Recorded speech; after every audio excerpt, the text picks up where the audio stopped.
Kita ada program namanya Sekolah Perempuan. Buat emak-emak, buat ibu-ibu, nanti sekolahnya di Balai RW. Kurikulumnya tentang ekonomi keluarga, keharmonisan keluarga, dan lain sebagainya. Emak-emak yang butuh pekerjaan, kita ada kredit mesra, tanpa bunga berbunga, tanpa...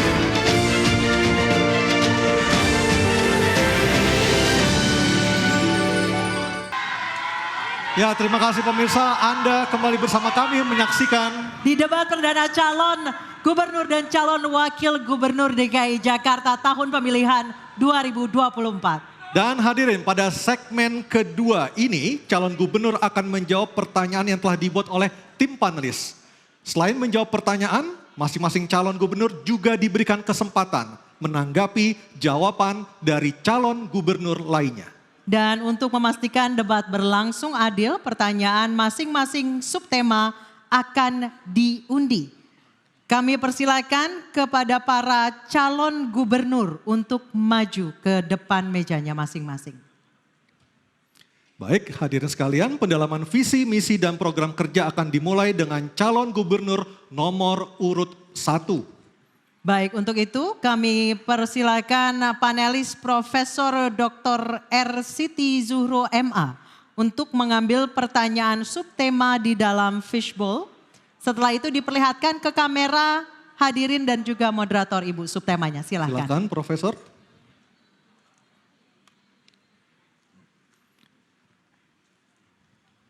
Subtema apa yang diambil Profesor Siti Zuhro? Kita lihat bersama-sama.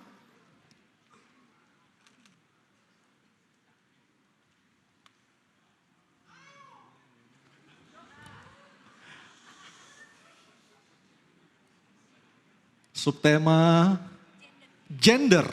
Oke. Subtema gender. Dan selanjutnya saya akan mengundang panelis Dr. Gun-Gun Herianto MS untuk mengambil undian daftar pertanyaan dari fishbowl. Kami persilakan.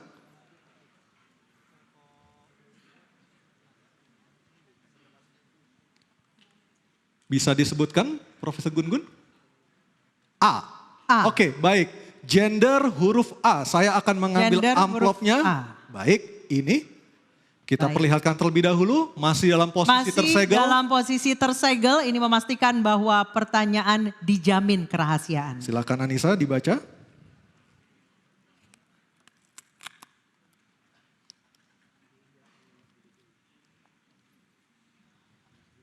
Baik, kami ingatkan para calon gubernur untuk mendengarkan pertanyaan dengan seksama karena pertanyaan tidak akan kami ulang.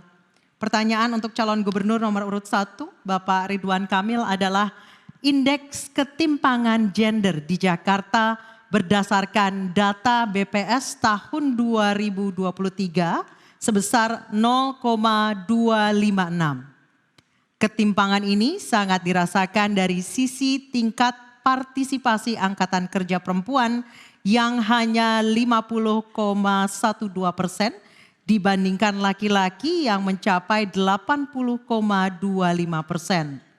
Ketimpangan gender juga memposisikan perempuan sebagai pihak yang dilemahkan, di mana angka pendidikan minimal SMA pada perempuan hanya 65,54% dibandingkan laki-laki yang mencapai 72,71%.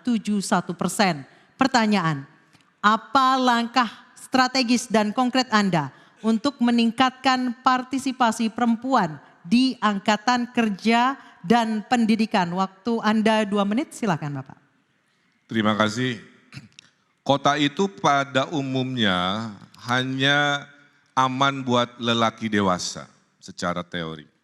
Tidak aman buat perempuan, belum aman buat anak-anak, belum nyaman buat lansia, tidak nyaman buat disabilitas. Kuncinya Jakarta di masa depan harus berkeadilan. Tujuan negara hanya 2, adil dan makmur. Maka sebagai gubernur, kalau nanti warga masih merasa tidak adil, silahkan laporkan, diskusikan. Ketimpangan gender ini kuncinya adalah pendidikan. Kita ada program bersama DPRD yang sudah melakukan inisiatif, kita dukung sekolah gratis, tidak hanya di negeri tapi juga swasta. Swasta yang ditunjuk. Insya Allah partisipasi sekolah, ada 1.100-an yang putus sekolah, itu kita bisa lakukan sebuah dukungan khususnya ke kaum perempuan. Kita ada program namanya Sekolah Perempuan, buat emak-emak, buat ibu-ibu, nanti sekolahnya di Balai RW. Kurikulumnya tentang ekonomi keluarga, keharmonisan keluarga, dan lain sebagainya. Emak-emak yang butuh pekerjaan, kita ada kredit mesra, tanpa bunga berbunga, tanpa agunan. Daftar emak-emaknya cukup berlima.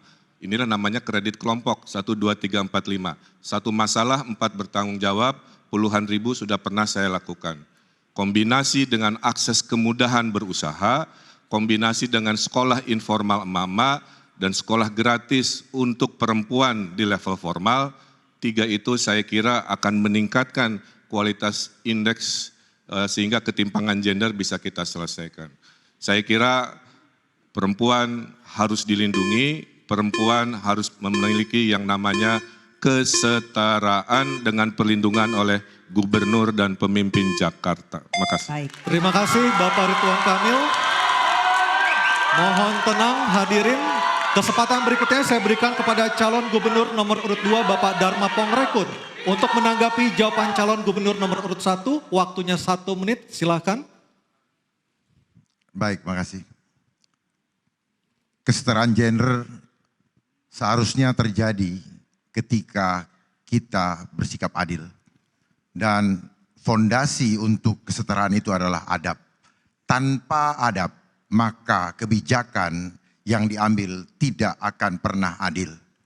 Oleh sebab itu, Pemprov DKI, khususnya Dinas Tenaga Kerja, harusnya selalu mengumumkan secara transparan peluang-peluang kerja yang ada di Jakarta dan dibagi sesuai dengan persentase yang diharapkan dan diinginkan oleh perundang-undangan.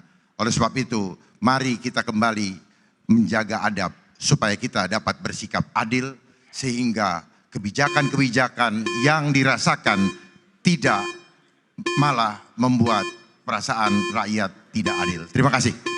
Baik, terima kasih. Tenang dulu, selanjutnya calon gubernur nomor urut 3 Bapak Pramono Anung untuk menanggapi jawaban calon gubernur nomor urut 1. Waktu Anda 1 menit, silakan. Secara konkret, kami akan mengadakan yang dinamakan job fair yang telah kami sampaikan untuk 3 bulan sekali di kantor kecamatan. Tugas kantor kecamatan adalah juga sekaligus menjadi balai latihan kerja, terutama bagi wanita. PPSU yang sekarang ini syaratnya SLTA akan kita potong menjadi SD. Yang paling penting adalah bisa membaca dan menulis. Karena memang menjadi persoalan bagi wanita, bagi perempuan, mereka rata-rata lulusannya di bawah, yang bekerja untuk level di bawah adalah di bawah SLTA. Untuk itu, tugas negara, tugas Provinsi Jakarta harus hadir memberikan perlindungan kepada mereka supaya mereka bisa kerja dengan keterampilan yang dimiliki dan mereka juga bisa memberikan penghasilan yang cukup minimal setara dengan UMR. Itulah yang akan kami lakukan. Terima kasih. Baik, terima kasih calon gubernur nomor urut 3. Dan kesempatan selanjutnya, mohon tenang. Saya akan berikan kepada calon gubernur nomor urut 1 Bapak Ridwan Kamil untuk merespon tanggapan dari 2 calon gubernur yang telah dikemukakan. Waktu Anda 1 menit Pak, silakan. Ya, saya kira semua calon gubernur punya niat baik, mungkin gaya, caranya beda-beda, tapi tujuannya sama. Ya. Nah, oleh karena itu rasa adil harus jadi prinsip dalam kepemimpinan. Ibu saya mengajarkan itu nomor 4. Kemudian perluasan lapangan pekerjaan juga sesuatu yang harus kita hadirkan. Tapi perbedaannya dengan pasangan Ridho, kita akan melakukan namanya pemberdayaan ibu-ibu yang tinggal di rumah dengan namanya sekolah perempuan. Dulu saya pernah bikin namanya Skoper Cinta, sekolah perempuan raih impian dan cita-cita. Itu lulusannya 75.000 bisa menjadi wirausaha, melek. Bahkan ada kurikulum anti radikalisme ya di sekolah perempuan sehingga mereka naik kelasnya. Termasuk kita ada rencana membuat namanya sekolah politik perempuan agar perempuan bisa berjuang sendiri untuk masa depan keluarga dan gendernya. Baik, terima kasih.